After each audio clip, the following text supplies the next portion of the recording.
Hello students, today we are going to discuss the basic terms in genetics. Yesterday we discussed the introduction of this chapter. What is the name of the chapter? Principles of inheritance and variation.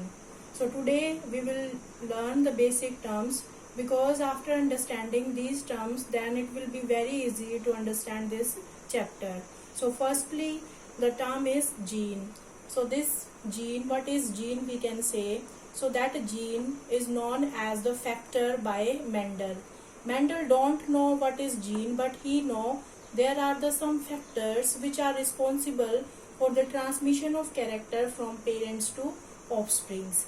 So Mendel called them the factors. Later on these factors are known as gene.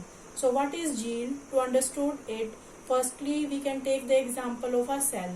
So in the cell, in the center, nucleus is there, and this nucleus is the control room of the cell.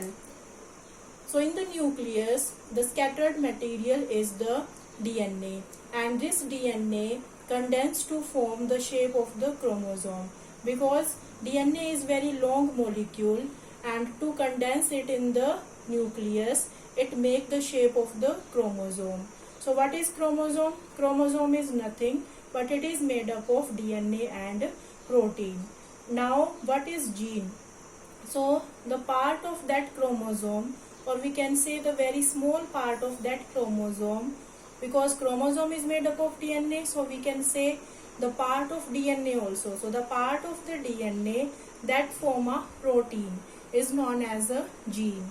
So if we can say the part of the DNA that make a protein known as the gene, so there are some other parts also there in the chromosome which not code for a particular protein, and those are known as the non-coding sequence of the DNA. And these non-coding sequence of DNA we will discuss in the chapter molecular basis of inheritance. So the factors named as gene, so Mendel called them the factor, for further they are known as the genes. After that we can understand what are alleles. To understand allele, we can take the example of chromosome, and chromosomes are also known as the homologous chromosomes. So firstly understand what is homologous chromosome. In case of human being, there are 23 pairs of chromosomes. So out of these 23 pairs, every chromosome is in pair. So we can say the pair of the chromosomes, they are homologous to each other. So these are known as the homologous chromosome. Suppose one chromosome is here, that is the paternal chromosome, and the second the maternal chromosome. If they lie together, then we can say these are the homologous chromosome. So to understand the allele, what is allele? Allele are the alternative forms of a gene that are located on the same position. Suppose it is the paternal and it is the maternal chromosome, and here the capital T, that is the allele, and the small t, that is also known as allele, and these two alleles join to form one gene. So we can say what is allele? The alternative forms of gene, and the two alleles join to form one gene. Lot of the students confuse with this allele and what is gene. So understand it. What is allele? The alternative forms of gene that are located on the same position, or we can say loci or the locus, that is related to the position. Here if it is present here, then that is the locus of this allele, and if it is present here, then that is the locus of this allele. And these are the two allele, like capital T and small t. So these are the allele, small t, these are also the allele. So these alleles join to form one gene. So we can conclude one gene is equal to two alleles. So now you can understand what are homologous chromosomes. These are the two homologous chromosomes, and one R, it is the allele, and small r also the allele, and these two alleles join to form one gene. So these are the homologous chromosome. Now let us discuss the another term.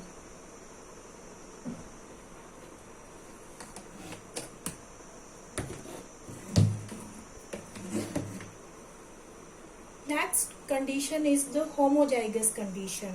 So what is homozygous? Homo means same and zygous means the zygote. If the zygote have the two identical alleles, then we can say that is known as the homozygous. In case of human female, the human female having the chromosome X and X, so that condition is known as homozygous and the human female is known as homozygote. Next, we can say capital T, this is also homozygous because both the alleles are same. Small t also the homozygous condition. Capital R and small r. So these all are the homozygous condition. So homo means same and zygous means zygote. So zygote formed by two identical alleles. After that, heterozygous. Hetero means different and zygous means zygote. So if the different alleles are present in the zygote, then we can say that condition is known as heterozygous. Suppose capital T, capital R and small r. So this is the heterozygous condition. And the human male, because human male produce the two types of gamete X and Y, so that is also known as heterozygote. So both these terms was given by the scientist Batson. Next condition, you never hear this hemizygous, but that is also important. What is hemizygous condition? If only one gene of a pair of genes is present, then we can say that condition is hemizygous. And this hemizygous condition is present in case of male individuals. In the case of sex-linked gene, we can say the sex-linked disease are also there. So in case of sex-linked gene, the hemizygous condition is present. Next term is phenotype. So phenotype means the set of the observable characters. Suppose we have observed that the pea plant, that is tall. So we are observing it, that is tall. So that tallness, that is the phenotype. And what is genotype? The genetic makeup of the individual. Suppose if we are denoting the tall with the capital T and capital T, these all are the genotype. Suppose capital T, small t.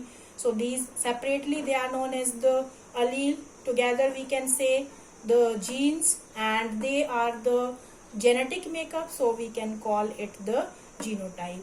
So these are the terms related to this chapter. So after understanding these terms, then it will be very easy to understand this chapter. Thank you.